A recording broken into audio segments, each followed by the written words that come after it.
राहुल गांधी का आया है और मुझे उम्मीद है आप सभी लोगों ने देखा होगा। राहुल गांधी कांग्रेस पार्टी के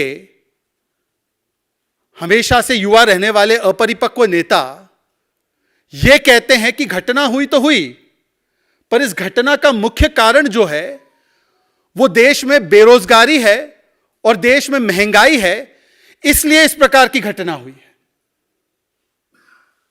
Rahul Gandhi comes out and shamefully justifies what has happened on 13th of December by saying that this kind of incident has taken place because there is unemployment and price rise in the country. Rahul Gandhi ji, आपको हुआ क्या है? किस स्तर पर आप चले गए हैं? मतलब आप 3 चुनाव क्या हारे,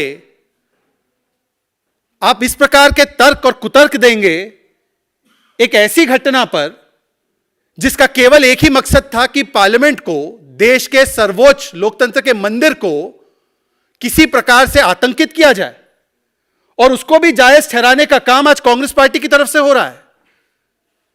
the Congress party today is trying to indulge in this kind of chicanery to come out and justify what has happened inside Parliament on 13th of December.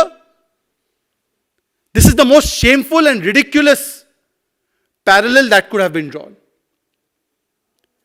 Rahul Gandhi, आज सवाल यह बनता है कि इस प्रकार का सुरक्षा कवच आप क्यों दे रहे हैं?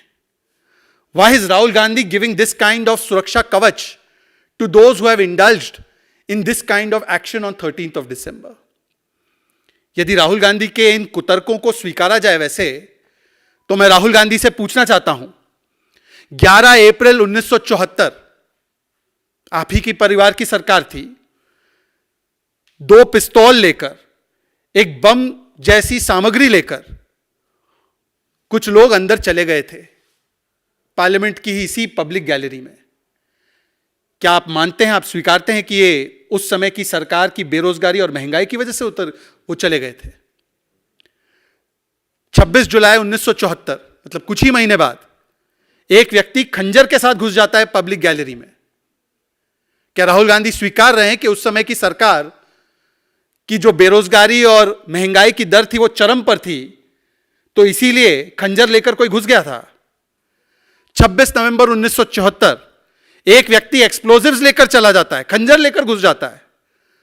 1984 में एक व्यक्ति विजिटर गैलरी में जाकर वहां से कूद पड़ता है, और उस समय की अगर आप प्रोसीडिंग्स देखेंगे, निशिकांत दुबे जी हमारे सांसद ने ये प्रोसीडिंग्स उसको ट्वीट भी किया है, तो उसमें केवल एक वार्निंग देकर, मात्र एक शाब्दिक वार्निंग देकर उस व्यक्ति को छोड़ दिया जाता है।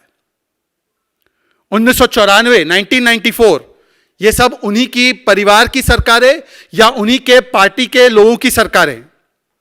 2 लोग पब्लिक गैलरी में हुड़दंग मचाते हैं।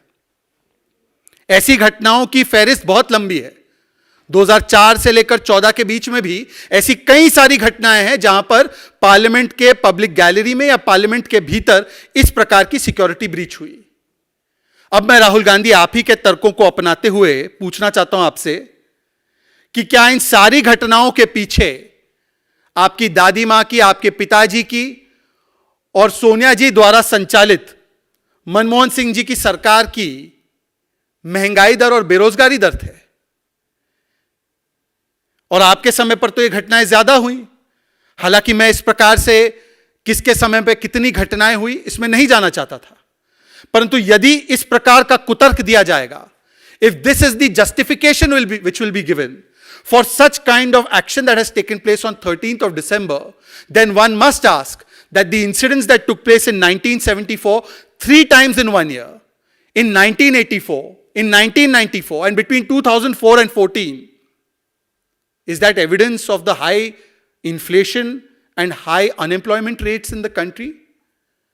क्या राहुल गांधी जी ये कहना चाह रहे हैं कि यदि किसी को लगे कि देश में बेरोजगारी है या उसको रोजगार नहीं मिल रहा है, तो उसको कैनिस्टर उठाकर पार्लियामेंट के भीतर घुस जाना चाहिए और वहां से उस कैनिस्टर स्मोक बॉम्ब को खोल देना चाहिए? क्या राहुल गांधी इस प्रकार की घटनाओं को बढ़ावा दे रहे हैं?